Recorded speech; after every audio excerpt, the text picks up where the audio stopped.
안녕하세요. 저는 오순순장 김준하 집사입니다. 오늘 저는 영혼몸과 성화라는 제목으로 말씀을 전하고자 합니다. 이 영혼몸과 성화라는 제목으로 말씀을 드리려고 하는데 이 내용이 조금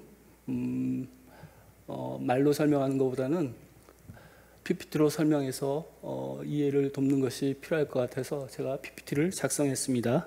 PPT로 제가 영혼몸과 성화라는 제목으로 말씀을 전하겠습니다.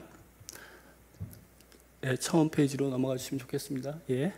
하나님께서 우리를 창조하셨을 때 영혼 몸으로 창조하셨는데 이때 하나님께서 영이 혼을 지배하고 혼이 몸을 지배하도록 창조하셨습니다. 그러면 영은 무엇이냐면 영은 하나님과 연결되는 기관입니다. 하나님과 교제하고 하나님과 소통하기 위해서는 반드시 영이 있어야 됩니다. 그래서 영은 하나님과 연결되는 통로이어서 영을 통해서 하나님의 뜻, 하나님의 기준을 우리가 알게 됩니다.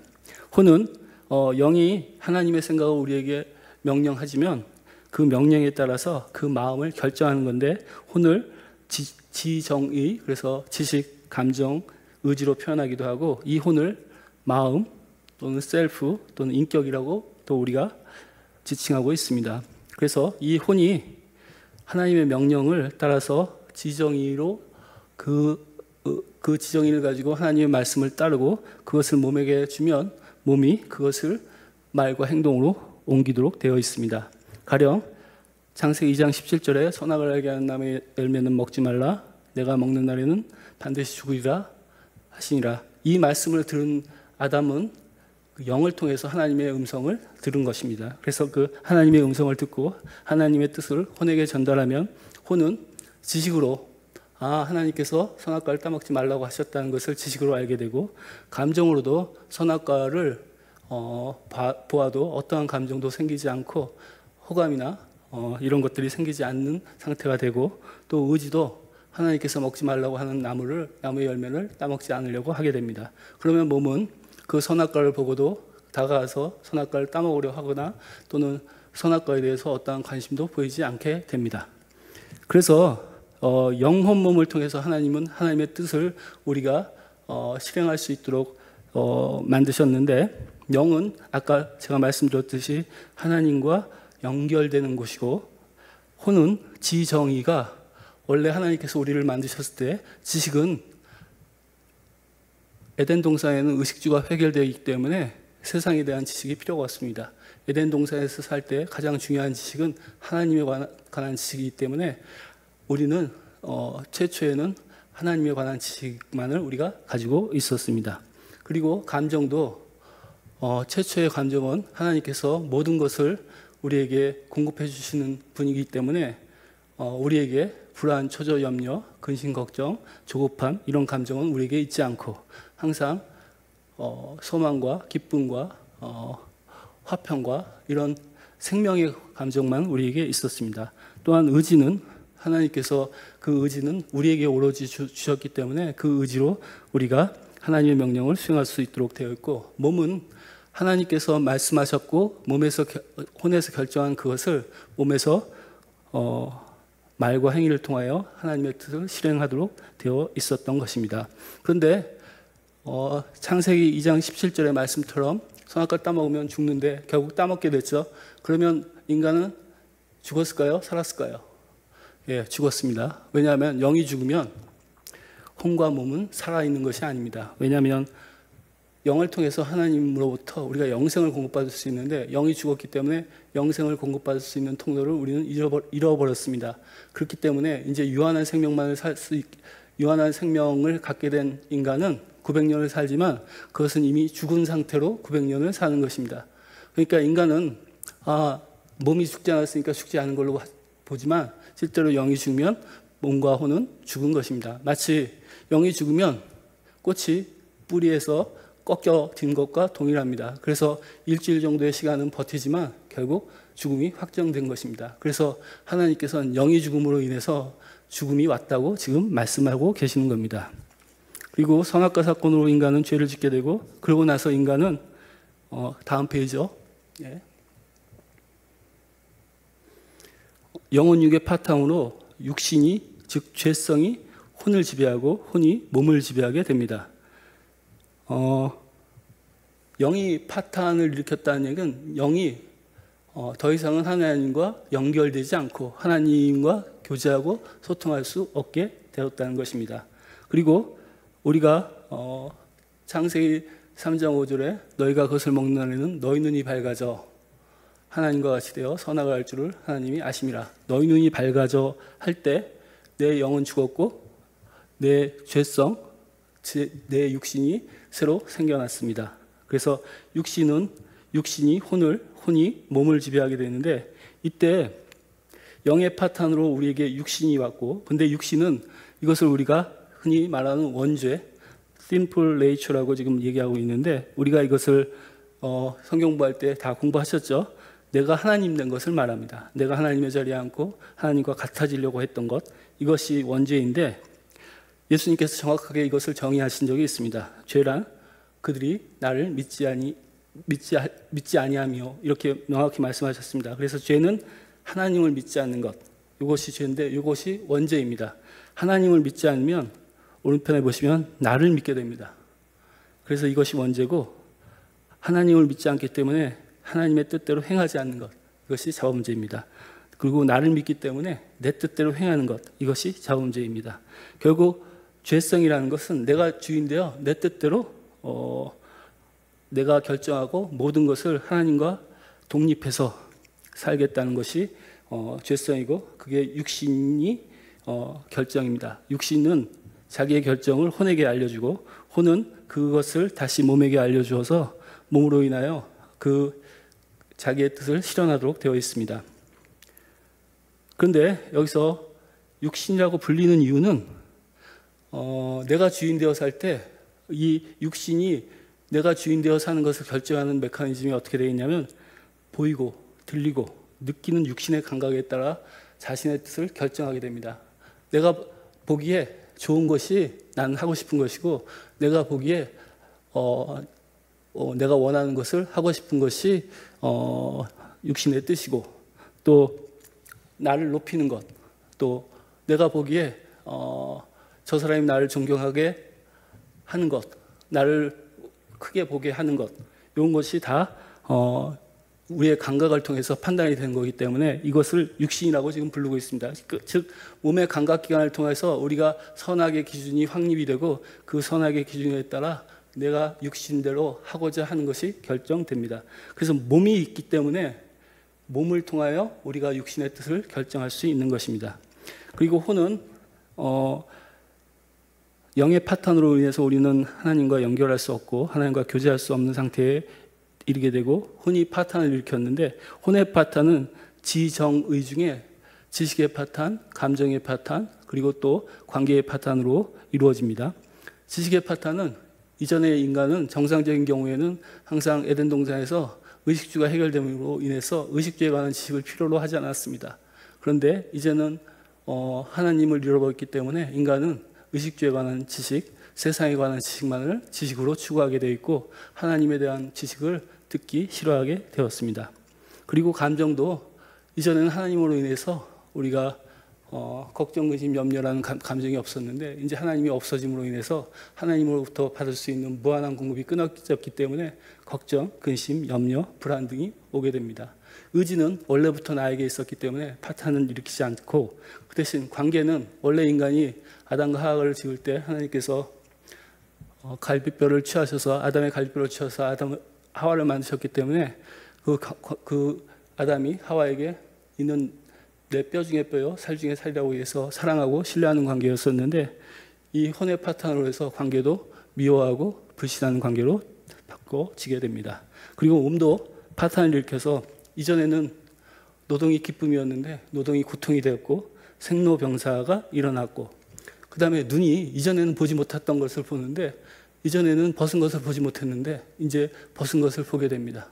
그리고 눈은 이제 미추를 구별하게 되고, 눈을 통해서 또 감각을 통해서, 귀를 통해서 내가 원하는 것이 결정돼서 육신이 그 뜻을 혼에게 명령하며, 혼이 몸으로 그것을 전하고, 그 몸은 말과 행동으로 화를 내고 분노하고 비난하고 이런 행동들을 하게 되는 것입니다.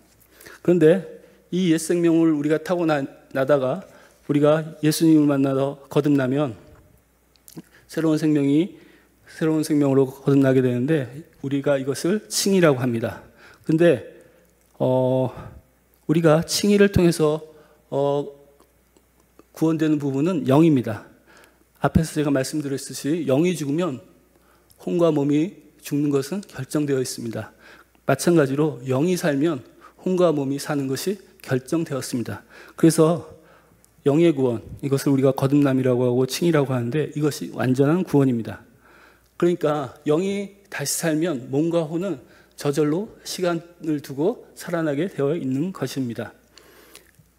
그래서 여기서 제가 한 가지 말씀드리고 싶은 것은 우리가 거듭날 때 믿음으로 거듭나는데 이 믿음이 어떤 믿음이냐면 예수님에 관한 믿음만 그것이 가능합니다. 예수님께서 이렇게 말씀하셨습니다.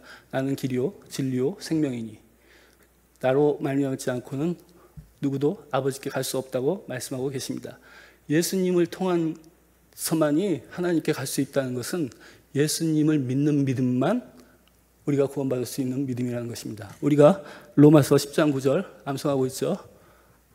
내가 만일 내 입으로 예수를 주로 시인하고 또 하나님께서 그를 죽은 자 가운데 살리신 것을 내 마음에 믿으면 구원을 받을 것이라고 말씀하고 계십니다. 자, 로마서 10장 9절은 예수님을 주와 그리스도로 우리가 믿어야 된다고 말씀하고 계십니다. 우리가 예수님을 주로 믿기 위해서는 나는 내 본성은 심플 네이처라는 이 죄성은 내가 주인이어서 절대 이 본성을 바꿀 수 없습니다. 예수님이 주인 되려고 하면 내가 본성을 바꿔야 되는데 예수님의 본성은 하나님이 주인이신 본성을 가지고 계십니다. 그런데 예수님의 생명이 나한테 오면 나에게 있어서의 본성은 그 예수님의 생명으로 가지고 있는 내 본성은 하나님도 주인이 되시고 예수님도 주인이 되시고 성령님도 주인 되시는 본성을 갖게 됩니다. 그래서 우리가 거듭나지 않으면 예수님의 생명으로 십자가 부활을 통과해서 십자가에서 자기 옛 생명이 죽고 부활해서 예수의 생명을 갖지 않으면 절대 구원이 일어나지 않습니다. 그래서 사람들이 많이 오해하는데 은사로 구원받는 것 아닙니다. 사역으로 구원받는 것 아닙니다. 그리고 우리가 이렇게 얘기를 많이 합니다. 내가 옛날에 우리 애가 어떤 일이 발생했는데 그때 하나님께서 인도하여 주셔서 이 아이가 낫는 일이 있었다. 예, 맞습니다. 하나님께서 인도하신 건 맞습니다. 그렇지만 그 일로, 그 체험으로 구원받지 않습니다. 구원은 유일하게 내가 원죄를 회개하고 십자가와 부활로 가서 예수님의 죽음이 내 죽음이고 예수님의 부활이 내 부활이어서 예수님의 생명으로 거듭날 때 그 예수님에 관한 믿음, 예수님의 십자가와 부활에 관한 믿음으로만 우리가 거듭날 수 있고 구원을 받을 수 있습니다. 예. 그 다음 이렇게 칭의를 통해서 우리가 생명이 바뀌는 사건이 일어납니다. 그래서 이렇게 칭의를 통해서 생명이 바뀌고 거듭나게 되면 우리가 성화라는 것을 해야 됩니다. 성화는 뭐냐면 사건이나 상황이나 관계에 있어 어떤 사건이 발생하고 어떤 상황이 발생하고 어떤 사람과 관계에 있어서 영이 혼에게 그리고 육신이 혼에게 각각 명령을 내립니다. 근데 혼이 영의 명령을 점점 더 따르게 되는 것이 성화입니다. 이것이 무슨 말씀이냐면 이거죠. 내가 옛 생명으로는 나에게 화난 사람을 보면 화를 낼 수밖에 없습니다. 그것이 내 생명이어서 육신이 혼에게 그렇게 명령을 내립니다. 근데 그때 내가 이미 그 육신이 죽었지, 옛 생명이 죽었지 하고 알게 되면 영으로서는 어떻게 반응해야 되냐면 그 사람을 용납해야 되고 그 사람을 받아줘야 됩니다. 그러려면 영의 명령을 우리가 따라야 되는데 그것을 옛 생명의 명령대로 하지 아니하고 새 생명의 명령대로 하게 되면 그것이 성화입니다. 그게 무슨 말이냐면 밑에 그림을 보시면 혼에게 육신에서 명령을 내주고 새로 영이 만들어졌기 때문에 거듭남을 통해서 새 영이 살아나게 됩니다. 즉 영이 어떻게 되냐면 내 영이 있는데 내 영과 성령께서 한 영이 돼서 새 영이 되고, 영이 살아나면 영은 혼에게 명령을 내리도록 되어 있기 때문에 하나님의 생각, 성령님의 생각을 혼에게 명령을 내리고, 육신은 자기의 본성대로 자기가 하고 싶은 것을 명령을 내립니다. 그러면 육신의 뜻에 따라서 명령을 내리면 그 혼은 어떤 마음을 갖게 되면 걱정, 근심, 염려, 시기, 질투 이런 마음으로 가져가게 되고, 그 행동도 그에 따른 말과 행동이 일어나고, 영을 통해서 가게 되면 하나님의 생각이 혼에게 전달이 되고, 혼은 새로운 마음, 예수님의 그 마음으로 사랑과 희락과 화평과 오래 참음 등으로 몸에게 명령을 하면 그 몸도 부드러운 말과 부드러운 행동으로 반응하도록 되어 있습니다. 이것이 성화의 과정인데, 성화는 그러니까 이것입니다. 육신에 우리가 거듭날 때, 거듭난다는 건 옛 생명이 이미 죽어서 육신이 이미 죽었다는 것입니다.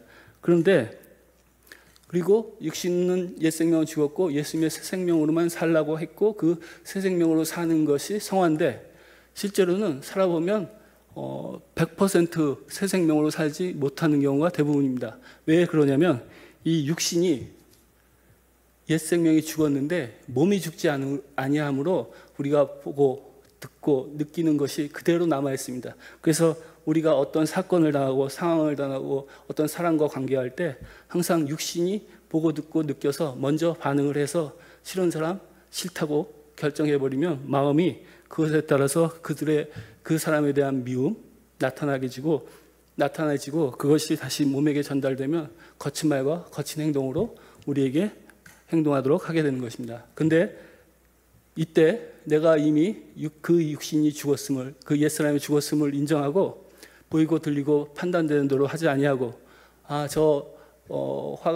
나로 하여금 화가 나게 하는 그 사람을 예수님의 영은 하나님께서 명령하시기를 그 사람을 포용하고 그 사람을 용납하라고 했기 때문에 그 생각을 혼에게 주면 혼이 그것을 마음으로 받습니다. 그래서 사랑의 마음, 화평의 마음, 오래 참음의 마음으로 그 사람을 용납하기로 결정하고, 그러면 행동은 부드러운 말과 부드러운 행동으로 나타나게 됩니다. 그래서 성화는 다시 말하면 옛 생명으로 살지 아니하고 새 생명으로 사는 것인데, 옛 생명으로 우리가 몸을 가지고 있기 때문에 살 수밖에 없지만 10번에 한 번, 10번에 2번 이렇게 예수님의 생명대로 사는 것, 이것이 성화이고, 이것을 우리가 보통 자기 부인이라고 합니다. 그리고 이 자기 부인을 하면 자기 생명, 옛 생명으로 살지 아니하고 예수님의 생명으로 살기 때문에 아버지의 뜻대로 살 수 있습니다. 왜냐하면 예수님의 새 생명은 하나님이 주인이시기 때문에 하나님의 뜻대로 행하도록 되어 있고, 이것이 이 혼의 구원이라고 하는 것은 이 마음이 점점점 새 영의 명령에 점점 따라가게 되는 것이 성화인데, 이 성화가 완성되면 혼의 구원도 이루어지고, 이것을 마음의 구원, 생활의 구원이라고 합니다. 그런데 이 성화를 하지 아니하면, 즉 예수님의 생명으로 살지 아니하면 칭의는 내가 거듭난 것을 얘기하고 그것은 믿음으로 이루어졌습니다. 이 믿음을 성화를 통해서 나타내줘야 내가 거듭난 것을 증명하게 됩니다. 이것은 마치 이것과 같습니다. 내 안에 있는 믿음을 어떻게 내가 증명할까요? 내가 A라는 믿음이 있습니다. 그런데 그 믿음이 내가 있는지 없는지 사람들은 모릅니다. 마치 이런 거죠. 내가 내 아내를 사랑하는데 사람들은 내가 내 아내를 사랑하지 않는지 잘 모릅니다. 그런데 내가 내 아내에게 말을 하고 내 아내에게 대하는 행동을 보면 내가 아내를 사랑하고 있는지 사랑하고 있지 않는지 알게 됩니다. 마찬가지입니다. 우리가 거듭난 믿음을 내가 가지고 있으면, 난 예수님의 생명으로 내가 바뀌었다, 그 믿음을 가지고 있으면 그 믿음에 따른 행위가 나타나야 됩니다. 그래서 그것이 성화고, 그래서 성화를 통해서 행함이 없으면 자기의 믿음을 증명할 수 없습니다. 그래서 예수님께서 심판 때 양과 염소로 구분해서 양에게는 자신에게 먹을 것, 입을 것, 헐벗을 때 모든 것을 지원해 주셨다고 하면서 칭찬하면서 뭐라고 얘기하냐면, 이 작은 소자에게 한 것이 나에게 한 것이라고 그러고, 염소에게는 지옥을 간다고 선포하시면서 뭐라고 말씀하시냐면, 너희는 나에게 먹을 것과 입을 것을 주지 않았다. 그런데 이 작은 소자에게 하지 않은 것이 그것이다, 이렇게 얘기합니다. 그래서 결국 천국은 하나님의 나라는 거듭남, 영원히 구원받으면 갈 수 있습니다. 근데 그 영혼의 구원, 즉 칭의를 나타낼 유일한 증거가 성화인 것입니다. 내가 자기 부인을 통해서 예수님의 생명으로 살지 않으면 그 사람은 거듭난 것을 증명할 수 없습니다. 그래서 거듭난 것과 성화를 통해서 자기 부인의 행동을 하는 것은 똑같은 것입니다. 그래서 예수님께서는 니고데모에게는 거듭나야 하늘나라를 갈 수 있다고 얘기하고, 또 마태복음 7장 21절에서는 아버지의 뜻대로 행해야 하늘나라 갈 수 있다고 말씀하고 계십니다. 이것이 똑같은 말씀을 하신 것입니다. 이 성화에 대해서 제가 조금 더 자세히 설명드리겠습니다. 다음 페이지요. 앞에서 설명드렸듯이 성화는 예수님의 생명으로 아버지의 뜻대로 사는 것입니다. 예수님의 생명으로 사는 것이란 날마다 십자가에서 옛 생명, 즉 자기 생명을 부인하고 부활로 가서 새 생명으로 사는 것입니다. 이것을 사도 바울은 나는 날마다 죽노라 얘기하고 있습니다. 이 날마다 죽으면 날마다 부활한다는 얘기를 하는 것입니다. 그래서 이렇게 우리가 성화로 자기 부인의 삶을 살 때 평강과 기쁨이 생기고 하나님께서 우리에게 이 모든 것을 더하시는 것을 보게 됩니다. 이 성화의 과정을 구체로 보시면, 이 위에 육신의 생각을 파탄된 혼에게 명령을 내리고, 파탄된 혼이 다시 몸에게 명령을 내려서 거친 말, 거친 행위, 이런 행동을 하게 하는 것이 내 옛날의 내 생명이었습니다. 이 생명이 죽었음을 고백하고 자기 부인하게 되면 이것이 십자가입니다. 내 생명이 죽는 곳, 그것이 십자가입니다. 요 육신, 혼, 몸으로 이어진 것이 내 옛 생명의 전체고, 그 생명이 사건 때마다, 상황 때마다, 또 사람과 관계할 때마다 죽었습니다. 십자가에서. 그러면 부활로 가서 내가 죽었음을 인정하면 부활로 가서 예수님의 영과 내 영이 한 영이 돼서 그 영에서 하나님의 생각대로 다시 마음에 부어지고, 그 마음에서 다시 결정하게 되면 몸이 부드러운 말, 부드러운 행동을 통해서 예수님의 생명으로 나타납니다. 이것이 날마다, 때마다, 사건마다, 상황마다 일어나는 것입니다. 이것이 성화의 과정이고, 이 성화의 과정을 통해서 우리가 평강과 기쁨이 생기고, 그의 나라 그의 일을 구하면 이 모든 것을 더하시라는 그 말씀이 실현되기 시작합니다. 제가 사례를 말씀드리겠습니다. 아브라함이 이삭을 번제로 바칠 마음이 있었습니다. 그래서 명령을 받은 아침 일찍 일어나서 모든 준비를 하고 아브라함이 이삭을 데리고 모리아산으로 출발합니다. 그런데 하나님께서는 그 3일 동안 아무 말씀을 하지 않습니다. 그런데 하나님께서 진짜로 이삭을 번제단에 올려놓고 진짜로 찔러 죽이려고 할 때, 그때 하나님께서 이렇게 말씀하십니다. 아브라함아, 내가 나를 경외하는 것을 내가 이제 알았으니, 네가 독자까지도 나에게 바치는 것을 보니 네가 나를 진짜로 경외함을 알았다. 그러니 멈추라고 얘기하시면서 그 양을 준비하셔서 그 양으로 제사를 지내게 됩니다. 즉 하나님이 일하심은 내가 믿음으로만 이루어지지 않고, 그 믿음을 3일 길을 가서 진짜로 이삭을 죽일 때 하나님의 역사가 나타나서 양의 예비하심을 볼 수 있습니다.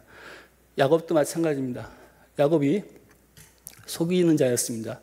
그런데 돌베개를 지고 하나님을 만난 이후에는 그 사람이 바뀌어서 속는 자가 됩니다. 근데 속아도 야곱이 이전처럼 반항하지 않고 뭐라고 하지 않습니다. 오히려 순순히 그 말을 듣게 됩니다.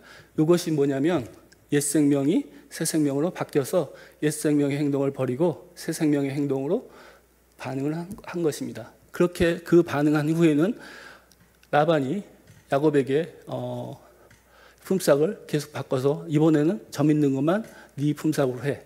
또 다음번에는 색깔 있는 것만 네 품삯으로 해. 해도 아무런 반응을 하지 않습니다.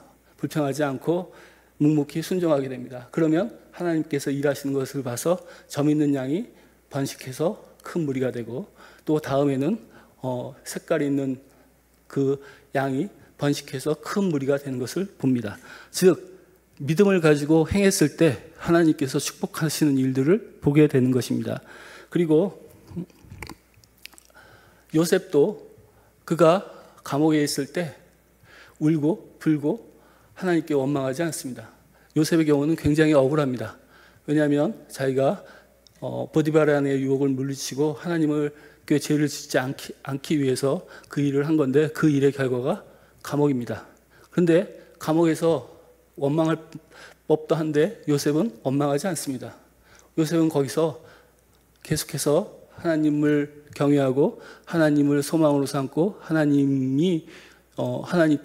하나님으로 인해 기대를 갖고 거기서 또 하나님을 기쁨으로 여겨서 똑같이 사람들에게 평강한 마음으로 대하기 시작합니다.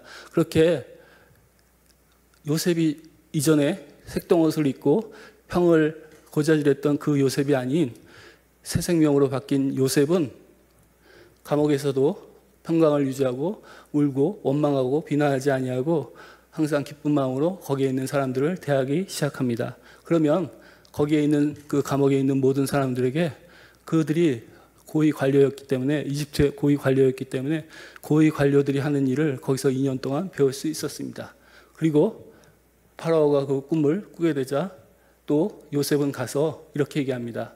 파라오가 너가 꿈을 해석하는 능력이 있지 않니? 하고 물어보니까 요셉은 뭐라고 얘기하냐면 그 능력은 나에게 있지 아니하고 하나님께 있다고 하나님께 영광을 돌립니다. 그리고 요셉이 7년의 풍년과 7년의 흉년을 꿈을 해석해 준 이후에는 파라오가 이렇게 대답합니다. 내가 너를 총리로 만들겠다. 왜냐하면 이 이집트 땅에서 하나님의 영을 가지고 있는 사람이 너 외에는 없다고 얘기합니다. 하나님의 영을 가지고 있는 사람은 오직 요셉이기 때문에 요셉을 총리로 만들어 줍니다.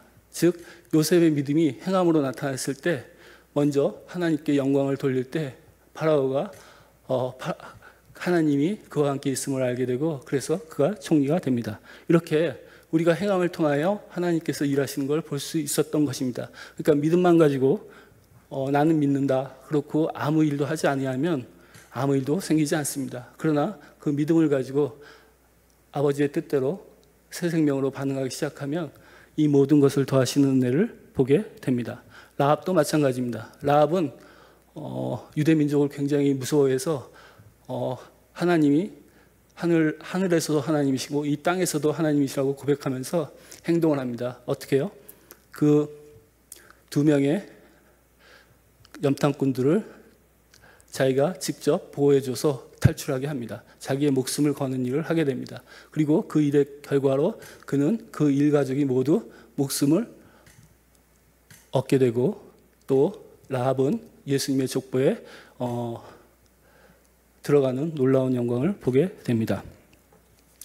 자, 이렇게 성화의 과정은 죽을 때까지 점점점 예수님의 생명으로 10번에 한 번, 10번에 2번, 10번에 3번 이렇게 점점점 살아가는 것을 성화라고 합니다.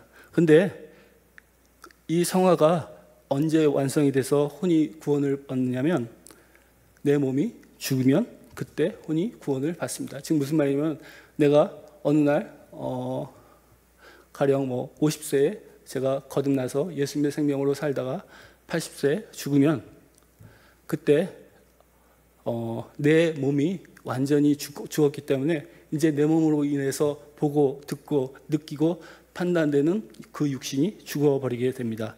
그렇게 되면 나는 이제 그 혼이 육신의 통제를 받지 아니하고 새 영의 통제만을 받게 됩니다. 그래서 이것을 우리가 혼의 구원 영화라고 하는데 그 다음 이렇게 제가 살다가 제 몸이 죽으면 육신이 사라지고 육신이 사라지면 육신의 죄성이 없어지게 됩니다.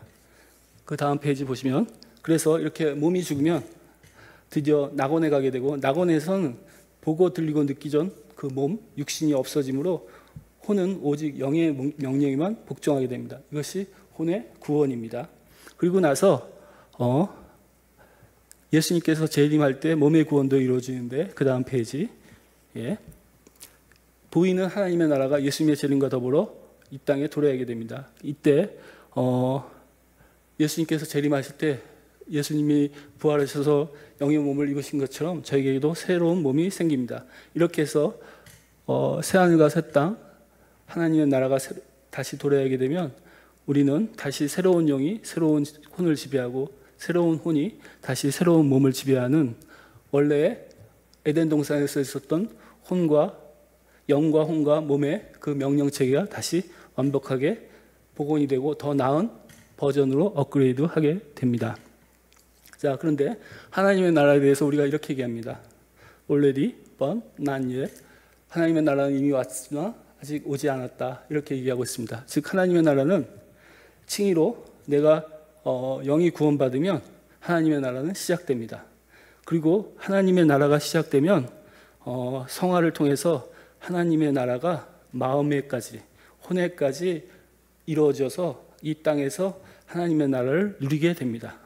이것이 혼의 구원의 과정이고, 그래서 내 몸이 죽었을 때 혼이 구원을 받게 되고, 이 혼의 구원을 우리가 뭐라고 얘기하면 마음이 구원을 누리는 것이라고 합니다.